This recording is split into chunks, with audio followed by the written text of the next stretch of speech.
Hi everyone, welcome to Elite Exam English, and today it's my video regarding basics of export business.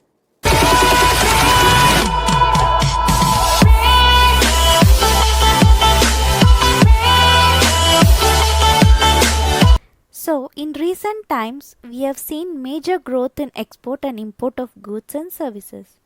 So, seeing this growth, more and more entrepreneurs are venturing into this area. But many people jump into this business without weighing the pros and cons, which turns into a nightmare experience. An export business is very profitable in long run, and the good news is that it does not require much investment. So, are you wondering how to start an export business? I hope this video should answer your important questions. So, let us start with a brief intro of export and import. Export is the process which we sell our products to other countries.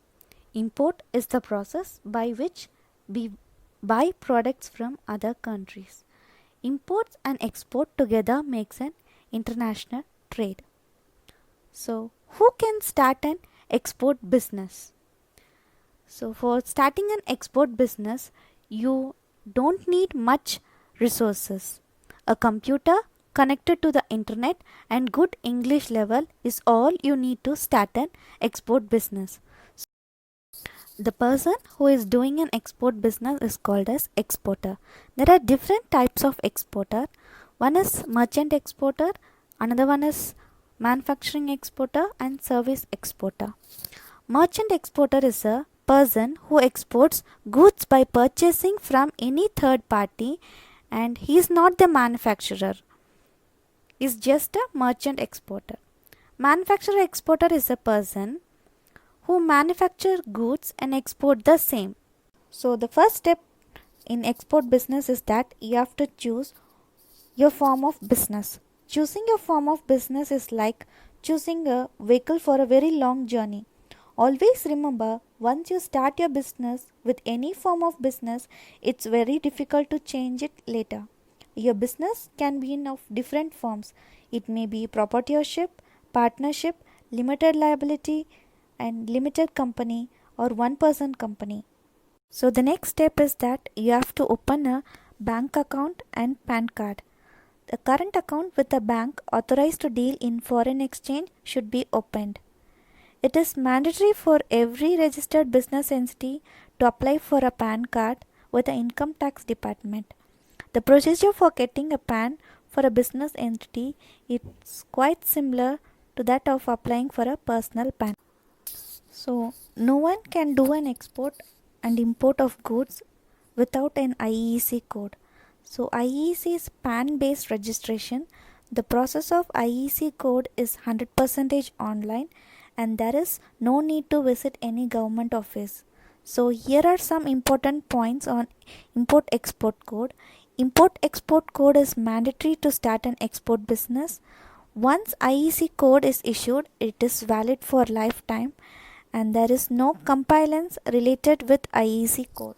After getting an IEC code, it is important to register with Export Promotion Council. So always remember that if you are exporter of a good, then it is mandatory to register with the Export Promotion Council or with the Commodity Board of India. If you are an exporter of an agriculture or processed food products, you have to register with the EPIDA, which has an online registration facility on its website. After taking above registration, it is also important to take some inspection certificates. The Export Inspection Council of India will help in getting the inspection certificates. So the next step is get a freight forwarded. That means they are the ticketing agents for cargo system. The mode of shipment of a cargo, it may be a sea, land or air. So after the initial discussion with the buyer, we have to send the performa invoice to the buyer of a good with the maximum details possible, like what is the quality of the good description, mode of payment, mode of transportation, packing material, etc. Once the buyer get the performa invoice, then he shall approve the performa invoice and then proceed to the next step. Next is commercial invoice. Commercial invoice is just like a normal sales invoice. It should be prepared after the confirmation from the buyer on an export order. Once the commercial invoice is issued, then register yourself with your formal bank. So the next step is AD code registration. AD code stands for authorized dealer. Before filing any export bill, AD code must be registered with any scheduled commercial banks. Next, depending upon the nature of the good, it has to be shipped under specific instruction. Some good can be dangerous or may be perishable or any other type. So they have to be shipped according to their various international conventions. Packing list contain the item wise packing contents. It serves for all parties like exporter, importer, customs authorities, transport agencies, etc. About the content of the packing. The custom authorities may check the goods based on the PL provided. Then come the shipping bill. This shipping bill is generated when the commercial bill, PL or all other documents are submitted. This can be done either by yourself or by custom housing agents. So then once the assessing officer is satisfied, he then issues LEO, that is let export order. So then after the LEO, the final is that we have to stuff or load the goods in the container.